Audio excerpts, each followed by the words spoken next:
राधे राधे प्रिय दर्शकों। दिनेश के आज शादी का पहला दिन था। जैसा कि हर लड़का अपनी मनपसंद लड़की से शादी करने के बाद बहुत खुश होता है, वही दिनेश का भी हाल था। आज उसकी सुहाग रात का दिन था, लेकिन उसके बॉस ने गिफ्ट के रूप में उसे ये क्या दे दिया। बॉस का फोन आया, दिनेश, मुंबई ब्रांच से कुछ डॉक्यूमेंट्स लेकर तुम्हें दिल्ली ब्रांच में जाना है। तुम सबसे भरोसेमंद हो, इसीलिए मैं तुम्हें ये काम सौंप रहा हूँ। नौकरी का सवाल था, दिनेश को जाना ही पड़ा। दिनेश दरअसल दिनेश मुंबई शहर में अपने छोटे भाई बहन और माँ के साथ रहता था। कॉलेज के समय में ही उसे श्वेता नाम की लड़की से प्यार हो जाता है। दिनेश के ऊपर घर की जिम्मेदारी थी। दिनेश कॉलेज के बाद पार्ट टाइम जॉब भी किया करता था। दिनेश ने श्वेता से वादा किया था, पढ़ाई खत्म होने के बाद, कोई अच्छी सी जॉब मिलने के बाद हम दोनों शादी करेंगे। वह समय भी बहुत ही जल्दी आ गया। दिनेश को एक अच्छी सी कंपनी में जॉब मिली और दिनेश 2 साल के अंदर ही अपने बॉस का दिल जीत लिया। आज वह बॉस के बहुत करीब था और उसका यह सपना भी पूरा हो गया जो उसने और श्वेता ने मिलकर देखा था। लेकिन किस्मत को कुछ और ही मंजूर था। दिनेश जब कंपनी से काम करके लौट रहा था, तो दिल्ली और मुंबई के बीच के रास्तों में वह अपनी कार को ड्राइविंग करते हुए श्वेता के साथ हनीमून पर जाने के लिए सपने देखते हुए कार को ड्राइविंग कर रहा था। दिनेश जंगली एरिया में इस तरह श्वेता के प्यार में खो गया कि सामने से आता हुआ ट्रक का हॉर्न उसे सुनाई नहीं दिया और ट्रक का ठोकर उसकी कार में लग गया। उसकी कार खाई में इस तरह से जाकर गिरी कि कार को कई टुकड़ों में उठाया गया। यह खबर जब दिनेश के परिवार वालों को मिली तो पूरा परिवार टूटकर बिखर गया। श्वेता की तो मानो सारी दुनिया ही उजड़ गई। श्वेता और दिनेश ने कई सालों से इसी दिन का इंतजार किया था, लेकिन शादी के बाद वह एक दूसरे से मिल भी नहीं पाए। बूढ़ी माँ का सहारा छिन गया। 2 नाबालिग भाई बहन, उनके फ्यूचर के लिए दिनेश ने क्या क्या सपने देखे थे, सब कुछ अधूरा छोड़कर इस दुनिया से चला गया। श्वेता के माता पिता दिनेश के क्रियाकर्म और तेरहवीं में आए। जाते समय उन्होंने श्वेता से कहा, बेटा, अब इस घर में तेरा कुछ नहीं है। जिसके सहारे तू आई थी, तो वही इस दुनिया में नहीं रहा। अब तू चल मेरे साथ। लेकिन श्वेता के जवाब को सुनकर उनकी आंखें फटी की फटी रह गई। नहीं पिताजी, मैं दिनेश के घर को छोड़कर नहीं जाऊंगी। मैं दिनेश की विधवा बनकर जी लूंगी। दिनेश के सपने को मैं पूरा करूंगी। इस घर में अब कोई कमाने वाला नहीं है। माँ जी का क्या होगा? मेरी ननद और मेरे देवर का क्या होगा? मैं कमाकर अपने परिवार का ध्यान रखूंगी। श्वेता के माता पिता अपनी बेटी की ऐसी बातें सुनकर आश्चर्यचकित रह गए कि जिसे खुद सहारे की जरूरत है, वह भला 3 3 लोगों को कैसे सहारा देगी। लेकिन श्वेता के जिद के सामने उनकी एक ना चली। वह अपनी बेटी श्वेता को वहीं छोड़कर चले गए। श्वेता पढ़ी लिखी और समझदार लड़की थी, इसीलिए दिनेश के बॉस ने दिनेश की नौकरी श्वेता को दे दी। श्वेता उस नौकरी को मन लगाकर करने लगी और अपने सास, देवर और ननद की परवरिश में अपने आप को इस तरह से भूल गई कि कभी उसने अपने फ्यूचर के बारे में सोचा ही नहीं। इधर श्वेता जिस कंपनी में काम कर रही थी, उसी कंपनी में एक विनोद नाम का लड़का था। श्वेता की सादगी और उसके काम को देखकर वह उसके तरफ इम्प्रेस होता जा रहा था, लेकिन श्वेता इस बात से बेखबर थी। कभी उसकी तरफ देखा ही नहीं करती थी। वह हमेशा श्वेता की मदद करने के लिए तैयार रहता था। एक दिन विनोद ने कहा, श्वेता, क्या मैं इतना बुरा हूँ? तुम मुझे देखकर दूर से ही निकल जाती हो, कभी मुझसे बात भी नहीं करती। श्वेता ने कहा, नहीं विनोद, तुम तो बहुत अच्छे हो, सबकी मदद करते हो, लेकिन मैं ऐसी ही हूँ, किसी से बात नहीं करती।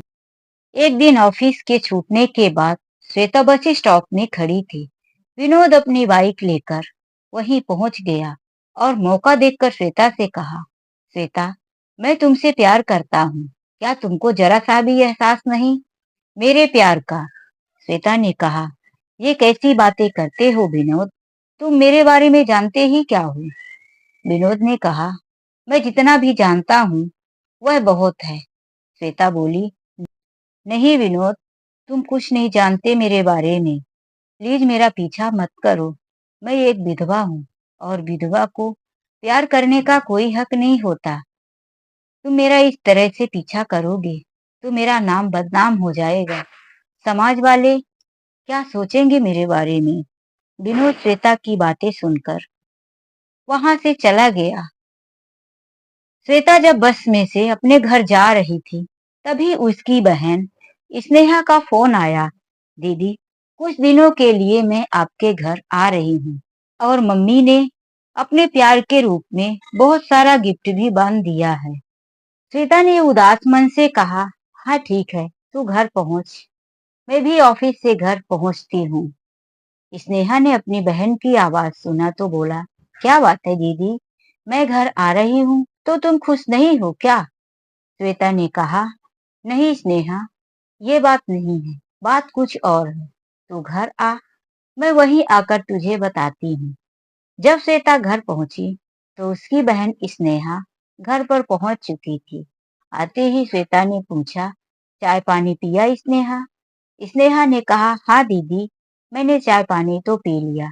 चलो तुम्हारे कमरे में, मुझे कुछ आराम करना है, थक गई हूँ। श्वेता की सास ने कहा, अरे बेटा, इतना जल्दी थक गई? पास में ही तो है तुम्हारा घर। नहीं मम्मा, थकने का तो बहाना है, मैं अपनी दीदी से कुछ प्यारी प्यारी बातें करूंगी। श्वेता की ननद को यह सब अच्छा नहीं लगा, फिर भी वह अपनी भाभी के सामने कुछ शो नहीं किया और दिखावे की एक प्यारी सी स्माइल देकर वह चली गई। स्नेहा अपनी दीदी को उसके कमरे में लेकर गई और उसने फटाक से दरवाजा बंद किया और पूछा, अब बताओ दीदी, क्या बात है, तुम्हारा चेहरा उतरा हुआ क्यों है, क्यों परेशान हो आज? तब श्वेता ने सारी बात अपनी बहन स्नेहा को बता दी, जो आज विनोद ने उसे ऑफिस में कही थी। फिर स्नेहा ने पूछा, तो दीदी, कैसा है विनोद? जब वह तुम्हारे ऑफिस में काम करता है तो तुम्हें उसके बारे में सब कुछ पता होगा। श्वेता ने कहा, अच्छा लड़का है, सबके साथ मिलकर बातें करता है और सबकी मदद करता रहता है, हंसमुख है, लेकिन मुझसे इससे क्या लेना देना? मैं तो सिर्फ और सिर्फ अपने पति दिनेश से प्यार करती हूँ और यदि उसने मुझसे दोबारा ऐसी कोई बात की तो मैं उसे मुंह तोड़ जवाब दे दूंगी, थप्पड़ मार दूंगी। स्नेहा ने कहा, बस बस करो दीदी, इतनी जल्दबाजी में किसी को थप्पड़ मत मार देना। बेचारा तुमसे प्यार ही तो करता है, कौन सा गुनाह किया है? क्या तुम सारी उम्र दिनेश जीजू के इसी तरह यादों में गुजार दोगी? तुम खुद सोचो, तुम्हारा क्या होगा? तुम अपने बारे में सोचती क्यों नहीं? तुम्हारी चिंता को लेकर माँ पिताजी कितना परेशान रहते हैं और इधर तुम हो कि तुम्हें सिर्फ अपने ससुराल वालों के अलावा किसी की बातें समझ में ही नहीं आती। श्वेता अपनी बहन के मुंह पर हाथ रखते हुए कहा, बस कर मेरी माँ, मुझे बाहर जाने दे, नहीं तो मेरी सास को शक हो जाएगा कि दोनों बहनें आपस में क्या बात कर रही हैं। श्वेता बाहर आ गई और अपने किचन के कामों में व्यस्त हो गई। लेकिन स्नेहा कहाँ चुप रहने वाली थी। उसने इधर उधर देखा तो दीदी का पर्स वहीं बेड में रखा था। उसने तुरंत दीदी का मोबाइल पर्स से निकाला और उसमें नंबर ढूंढने लगी। उसे विनोद का नंबर मिल गया, क्योंकि एक ही ऑफिस में काम करते थे। प्रोजेक्ट इधर उधर लेने देने के लिए नंबर तो था ही। स्नेहा ने विनोद को अपनी मोबाइल से कॉल कर दिया। हेलो विनोद, मैं श्वेता की बहन स्नेहा बोल रही हूँ। अभी अभी दीदी के घर आई हूँ। आज दीदी ने ऑफिस में जो कुछ हुआ सब मुझे बता दिया। उधर से विनोद ने कहा, कोई बात नहीं, मुझे तुम्हारी दीदी के बारे में पता नहीं था। स्नेहा ने कहा, अच्छा, तो तुम्हें पता नहीं था कि मेरी दीदी विधवा है, इसीलिए तुम मेरी दीदी से प्यार करते थे, और जब तुम्हें पता चल गया कि दीदी विधवा है तो तुमने प्यार करना छोड़ दिया। तुम्हारा कैसा प्यार था? दिनेश ने कहा, अरे, मैंने कब कहा कि मैं तुम्हारी दीदी से प्यार करना छोड़ दिया? मैं तो उसे आज भी चाहता हूँ, शादी करना चाहता हूँ, लेकिन तुम्हारी दीदी इस बात को कभी नहीं मानेगी। स्नेहा ने कहा, यदि आपका प्यार सच्चा है तो मैं अपनी दीदी को जरूर मना लूंगी। ऑफिस में जब भी विनोद श्वेता से बात करने की कोशिश करता, श्वेता नजरें चुराकर विनोद से कटती रहती। वह उससे दूर जाने का बहाना ढूंढती रहती। एक दिन अचानक से विनोद श्वेता के घर आ गया। इस तरह से बिना बताए विनोद को आता हुआ देख श्वेता घबरा गई और उसने दरवाजे पर ही कहा, अरे, तुम यहाँ, किसने बुलाया है? विनोद ने कहा, मेरा भी घर इसी एरिया में है, मैं इधर से जा रहा था तो सोचा माँ जी से मिल लेता हूँ। अंदर आने को नहीं बोलोगी क्या? श्वेता ने बिना मन से विनोद को अंदर आने के लिए कहा। विनोद ने श्वेता के सास के पैर पड़े और नमस्ते माँ जी कहकर वहीं बैठ गया। श्वेता ने बताया, मेरे ही ऑफिस में काम करता है, विनोद नाम है इनका। श्वेता की सास को विनोद का आना बिल्कुल भी पसंद नहीं आया। उन्होंने पूछा, कहाँ रहते हो बेटा? विनोद ने कहा, माँ, मैं तो एक अनाथ आश्रम में पला बढ़ा हूँ, मेरा कोई नहीं है। अनाथ आश्रम में बाबा जी को मेरे ऊपर दया आ गई, उन्होंने मुझे पढ़ने लिखने के लिए हॉस्टल में डाल दिया और पढ़ लिख कर मैं नौकरी करता हूँ और वही अनाथ आश्रम में अभी भी रहता हूँ। मेरा अपना कोई परिवार नहीं है। वहीं पास में खड़ी श्वेता दिनेश के बारे में जब इतना जानी तो उसके दिल ही दिल में दिनेश के लिए दया के भाव आ गए। लेकिन श्वेता अपनी सास के भाव को अच्छी तरह से समझ रही थी कि मेरी सास मन ही मन में क्रोधित हो रही है। विनोद को यहाँ देखकर श्वेता ने कहा, ऑफिस नहीं जाओगे विनोद? आज वैसे भी बहुत लेट हो गया है, मैं निकलती हूँ। तुम्हें माँ से बात करना है तो तुम यहीं रुको। अरे नहीं नहीं श्वेता, मैं क्यों रुकूंगा, मुझे भी ऑफिस जाना है। मैं यहीं से निकल रहा था तो सोचा तुमसे मिल लेता हूँ और तुम्हारे परिवार वालों से भी। श्वेता जल्दी से ऑफिस जाने के लिए निकल पड़ी।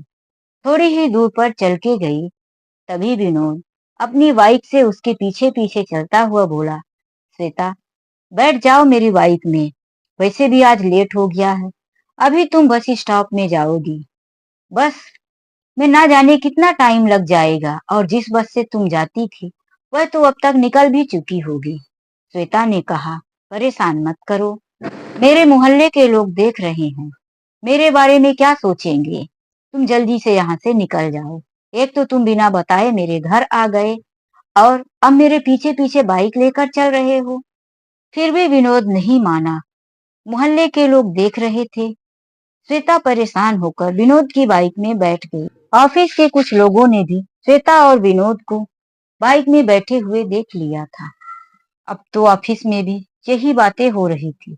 देखो कैसी औरत है, पति को मरे हुए साल भर भी नहीं बीता कि पराये मर्द के साथ बाइक में बैठकर घूमने लगी।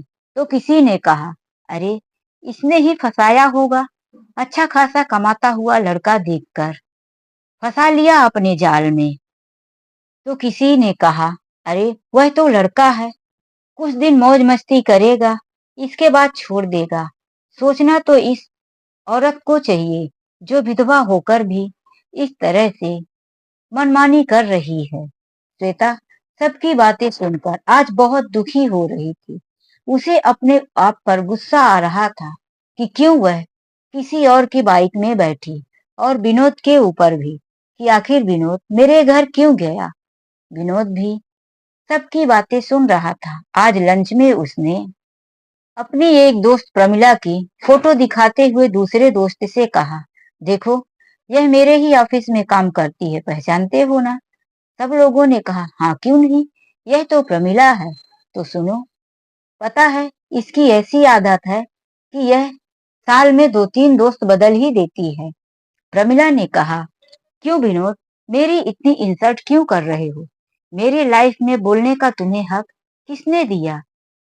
तब विनोद ने कहा, अच्छा, तो तुम्हें भी किसी और के लाइफ के बारे में बोलने का हक किसने दिया? आज तुम श्वेता और मेरे बारे में ऑफिस में इतना क्यों बोल रही थी? प्रमिला ने कहा, सॉरी विनोद। विनोद ने उससे कहा, अरे, मुझसे सॉरी बोलने से काम नहीं चलेगा। तुम जाओ और श्वेता से सॉरी बोलो। प्रमिला श्वेता से बोली, सॉरी श्वेता, मैंने जो दोपहर में किया वो तो मैं एक मजाक कर रही थी। मुझे नहीं पता था तुम सीरियसली ले लोगे। श्वेता ने कुछ नहीं बोला। फिर प्रमिला ने कहा, मेरी फ्रेंड बनोगी? श्वेता ने हाँ में सिर हिला दिया। अब ऑफिस में भी सब श्वेता और विनोद के फ्रेंड बन चुके थे। अब सब लोग मिलकर श्वेता और विनोद को मिलाने की कोशिश करने लगे, लेकिन श्वेता अब इस घटना के बाद ना तो विनोद से बात करना चाहती थी और ना ही उसके साथ एक ही ऑफिस में बैठना चाहती थी। उसने तो मन में ठान लिया था कि आज मैं बॉस से बात कर लूंगी कि हमारे केबिन में विनोद को ना बैठाएं। लेकिन जब श्वेता शाम को ऑफिस से बस स्टॉप के लिए जा रही थी, तो आज विनोद फिर भी उसके पीछे पीछे बाइक लेकर चल रहा था। श्वेता ने कहा, इतना सब कुछ होने के बाद भी तुम मेरा पीछा नहीं छोड़ रहे हो? विनोद ने कहा, क्या हुआ? कुछ भी तो नहीं, ये लोग ऐसे ही हैं। 2 दिन 4 दिन तुम्हारे बारे में सोचेंगे, बोलेंगे, लेकिन किसी के पास हमेशा फुर्सत नहीं है। श्वेता, तुम सारी दुनिया के बारे में सोचती हो, लेकिन अपने बारे में क्यों नहीं? आखिर लोगों की सोच से तुम्हें क्या फर्क पड़ता है? श्वेता ने कहा, मेरा पीछा छोड़ दो, मैं तुम्हारा भाषण नहीं सुनना चाहती। विनोद ने कहा, ठीक है, तुम मेरा भाषण नहीं सुनोगी तो मैं आज अपना एक्सीडेंट करवा लूंगा। फिर तुमको तो पता ही है, मेरा कोई अपना नहीं है जो मेरे लिए रोएगा। तुम ही रो लेना मेरे लिए थोड़ा सा। बैठती हूँ मेरी बाइक पे कि मैं अपना एक्सीडेंट करवा लूं। श्वेता एक्सीडेंट का नाम सुनकर रुक गई। विनोद के बाइक में बैठी विनोद श्वेता को लेकर एक पार्क में चला गया। दोनों अकेले बैठे थे। कुछ टाइम तक तो श्वेता विनोद को डांटती रही कि तुम मेरा पीछा छोड़ दो। फिर विनोद ने कहा, मेरी माँ, हम यहाँ अकेले में लड़ने नहीं आए हैं, एक दूसरे के बारे में जानने और बातें करने आए हैं। श्वेता ने कहा, क्या जानोगे मेरे बारे में? जो जानना था सब कुछ जान चुके हो। मेरे जीवन का एक ही लक्ष्य है कि मैं अपनी ननद और देवर को पढ़ा लिखा कर सही लाइन पर लगा दूं और अपनी माँ की सेवा करूं। विनोद ने कहा, मैं कब तुम्हें तुम्हारे लक्ष्य से हटा रहा हूँ? मैं भी तो तुम्हारा साथ ही चाहता हूँ और तुम्हारे लक्ष्य में हर समय तुम्हारा साथ दूंगा। तुम मुझे भी अपने परिवार का एक हिस्सा बना लो। मैं तुम्हारे साथ रहते हुए हमेशा तुम्हारी मदद करूंगा। तुम मुझे अपना अच्छा दोस्त ही समझो। उसकी बातों को इग्नोर करते हुए श्वेता ने कहा, विनोद, मुझे यहाँ से जाना होगा। माँ जी मेरा इंतजार कर रही होंगी। अगर मुझे देर हो गई तो न जाने क्या क्या मेरे बारे में सोचेंगी। विनोद श्वेता को लेकर चल दिया। श्वेता ने कहा, मैं बस से चली जाऊंगी। विनोद ने कहा, नहीं, यहाँ से अभी घर दूर है। चलो, मैं तुम्हें तुम्हारे घर के बाहर तक छोड़ देता हूँ। नहीं आऊंगा तुम्हारे घर के पास। विनोद श्वेता को थोड़ी दूर पर छोड़कर चला गया। आज श्वेता फिर अपनी बहन स्नेहा से सारी बात बताई और स्नेहा ने विनोद से बात किया और कहा, वाह जेंटलमैन, ऐसे ही कोशिश करते रहो। एक दिन दीदी के दिल में भी प्यार की घंटी जरूर बज जाएगी। रात को श्वेता खाना बनाकर जब टेबल पर खाना रखने गई तो उसने देखा टेबल पर एक पत्र पड़ा हुआ है। उसने पत्र को खोलकर देखा तो उसके देवर का पत्र था।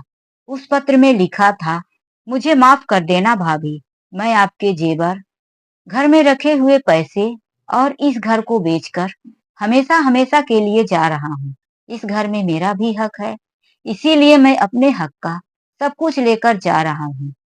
श्वेता उस पत्र को पकड़े हुए पत्थर की मूर्ति सी वहीं खड़ी रह गई। तभी खाना खाने के लिए उनकी ननद और सास भी वहां आ गई। हाथ में पत्र देखकर पत्थर की मूर्ति सी खड़ी हुई श्वेता को देखकर श्वेता की सास ने कहा, अरे किसका पत्र है, क्या लिखा है इसमें? इसे पढ़कर जो तुम पत्थर बन गई। तो श्वेता की ननद दीक्षा ने श्वेता के हाथ से पत्र खींचते हुए कहा, रुको माँ, मैं पढ़ के सुनाती हूँ।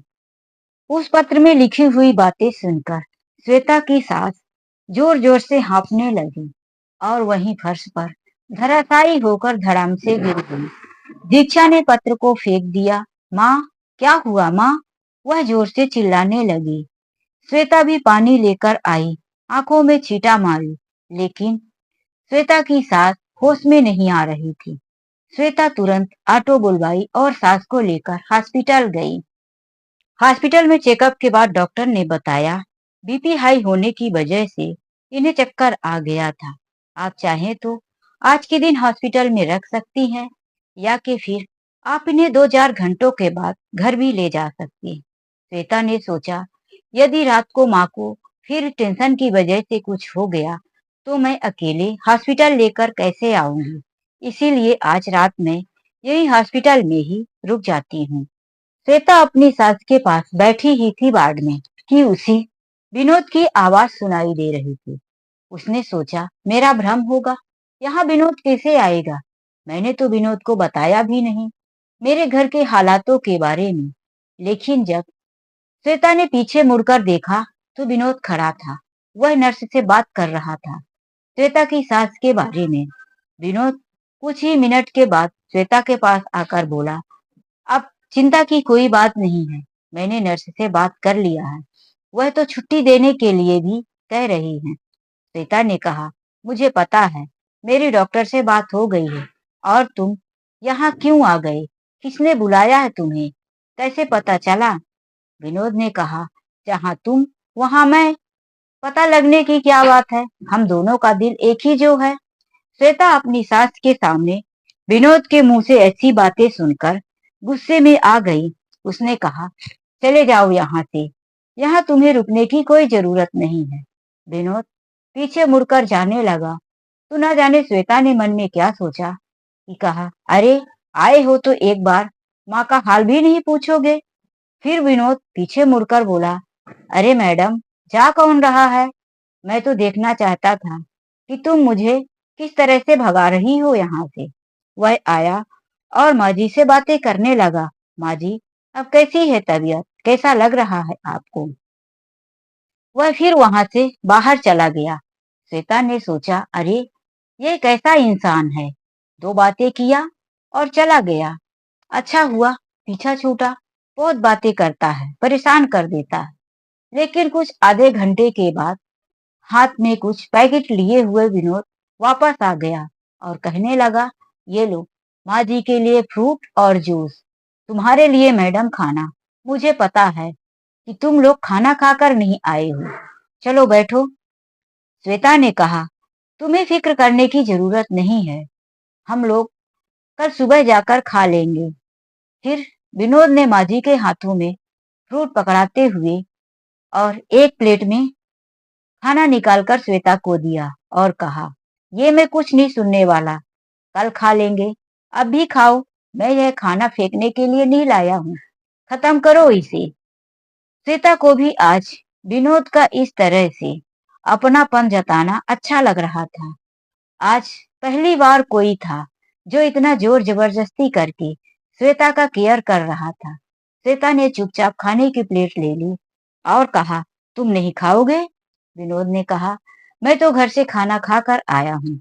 फिर श्वेता ने दूसरी प्लेट निकालते हुए कहा, इसमें तुम भी थोड़ा निकालो और खाओ। सब लोगों ने मिलकर खाना खाया।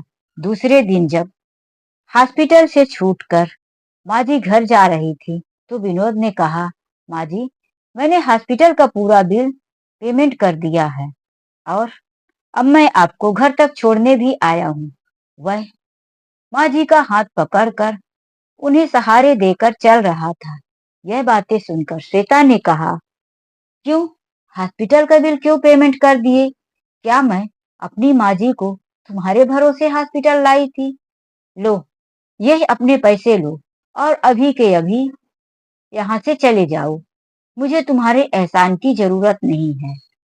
माँ जी ने देखा कि आसपास के लोग उन दोनों की बहस सुनकर इधर ही देख रहे थे, तो माँ जी ने कहा, प्लीज तुम लोग हॉस्पिटल में झगड़ा मत करो, घर चलकर बात करते हैं। विनोद जब श्वेता और माँ जी के साथ उनके घर गया, माँ जी को आराम से लेटाने के बाद वह हाथ जोड़कर कहने लगा, माँ जी, मैं श्वेता से शादी करना चाहता हूँ और आपको अपनी माँ की तरह रखना चाहता हूँ। मैं दिनेश की जगह तो नहीं ले सकता, लेकिन आपकी सेवा करने की पूरी कोशिश करूंगा। मैंने कभी अपनी माँ को नहीं देखा, लेकिन आपसे मिलने के बाद मुझे माँ की कमी पूरी लगती है। तभी घर की डोरबेल बजी। श्वेता ने जाकर दरवाजा खोला तो अनजान व्यक्ति सामने खड़ा था। उसने कुछ पेपर दिखाते हुए कहा कि इस घर को मैंने खरीद लिया है, आप लोग इस घर को जल्दी खाली कर दीजिए। श्वेता ने कहा, प्लीज धीरे बोलिए भाई साहब, मुझे पता है कि देवर ने यह घर बेच दिया है और यही बातें सुनकर मेरी सासू माँ को सदमा लग गया था। अभी अभी हम उन्हें हॉस्पिटल से लेकर आए हैं। आपकी बातें सुनकर ना जाने उन्हें फिर से क्या हो जाए। हम यह घर जल्दी खाली करने की कोशिश करेंगे। तब उस व्यक्ति ने कहा, ठीक है, हम आपको 10 दिन का समय दे रहे हैं। यदि आपने 10 दिन में घर खाली नहीं किया तो हमें खाली करवाने का और भी तरीका आता है। श्वेता जैसे ही पीछे मुड़ी तो उसने देखा कि विनोद वह सारी बातें सुन चुका था। वह कुछ बोलना चाहता था तो श्वेता ने कहा, प्लीज विनोद, यहाँ से चले जाओ और मेरी जिंदगी में कभी लौटकर वापिस मत आना। मुझे तुम्हारे मदद की कोई जरूरत नहीं है। वैसे भी मैं यह घर, यह नौकरी और यह शहर छोड़कर बहुत ही जल्दी चली जाऊंगी। विनोद वहां से चला गया। श्वेता दूसरे दिन ऑफिस में बॉस को रिजाइन लेटर दे दिया। जब बॉस ने कारण पूछा तो श्वेता ने साफ साफ बता दिया। तो बॉस ने कहा, अरे श्वेता, यह कंपनी तो पहले ही तुम्हारे पति दिनेश को क्वार्टर ऑफर की थी, लेकिन दिनेश ने कहा कि हमारा इसी शहर में खुद का अपना घर है, इसीलिए तुम कंपनी के क्वार्टर में अपने परिवार के साथ रहकर यह नौकरी करो। और देखो, विनोद ने भी यह नौकरी छोड़ दिया है और हमारे कंपनी में अभी अभी के सब नए लड़के हैं। तुम दो ही थे जिस पर मैं भरोसा कर सकता था। श्वेता ने जब सुना कि विनोद नौकरी छोड़ दिया है तो उसका मन आज ऑफिस में नहीं लग रहा था। वह ऑफिस में विनोद को कॉल करने लगी, लेकिन विनोद का मोबाइल बंद आ रहा था। उसने बार बार विनोद को फोन लगाना शुरू किया, लेकिन विनोद का फोन बार बार बंद आ रहा था। श्वेता घर आने पर भी विनोद को फोन करती रही, लेकिन उसका फोन नहीं लगा। फिर उसने बॉस से पूछा, बॉस, आपसे क्या विनोद की बात हुई है? विनोद का फोन बंद आ रहा था।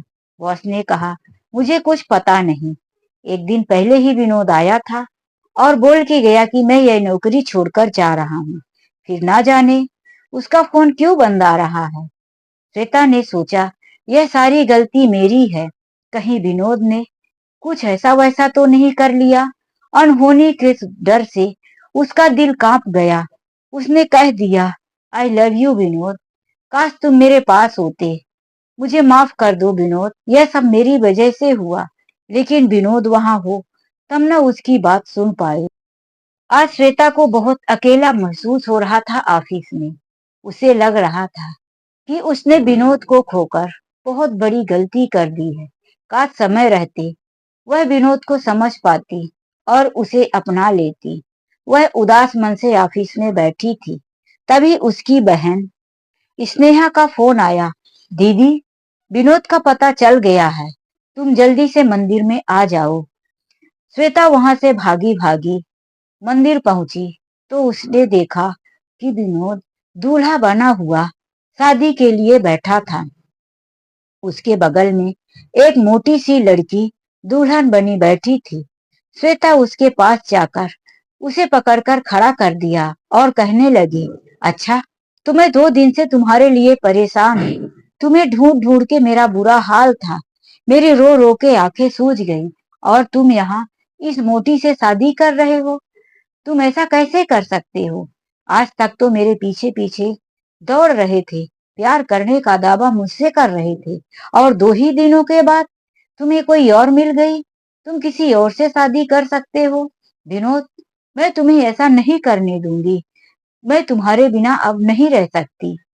तुमसे 2 दिन दूर जाने के बाद मुझे पता चला कि तुम्हारे बिना मेरी जिंदगी में कुछ नहीं है। विनोद, तुम मुझे इस तरह से धोखा नहीं दे सकते।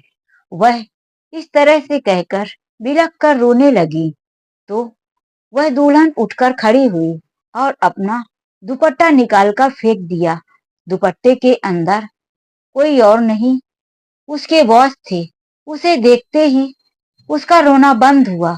सब लोग खिलखिलाकर हंसने लगे और वहीं उसकी बहन स्नेहा भी, उसकी सास भी वहां पहुंच गई थी।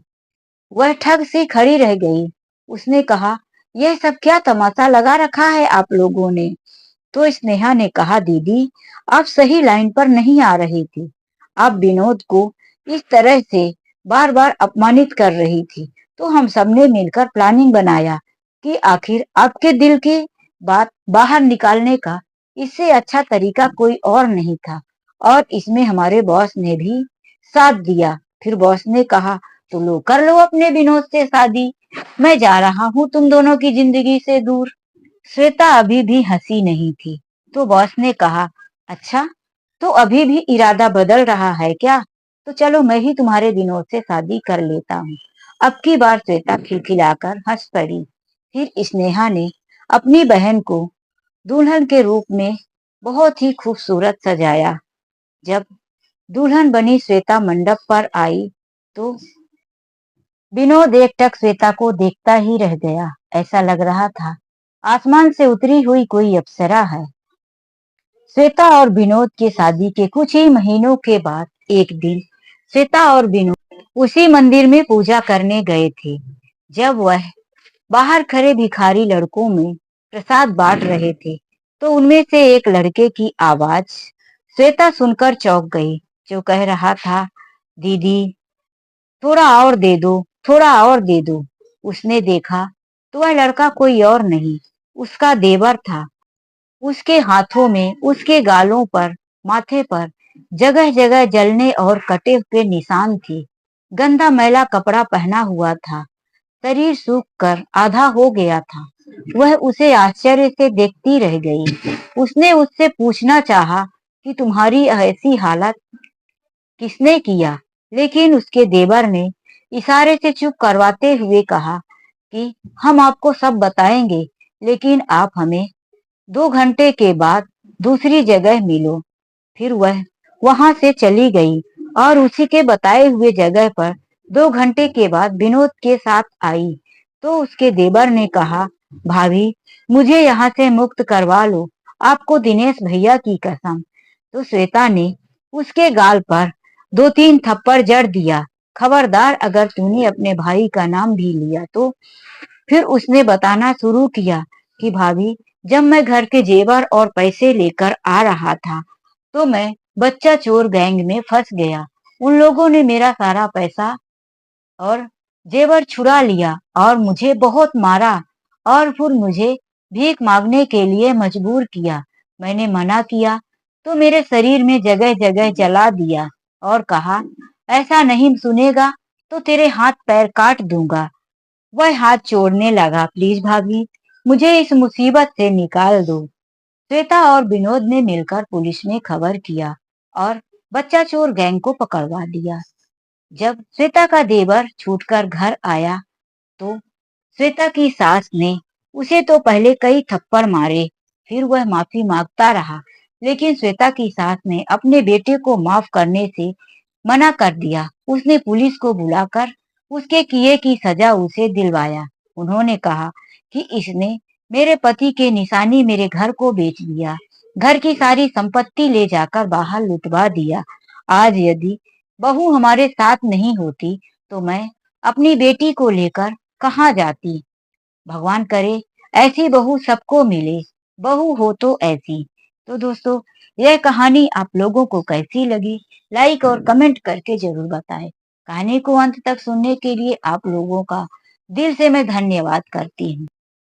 राधे राधे, जय श्री कृष्णा।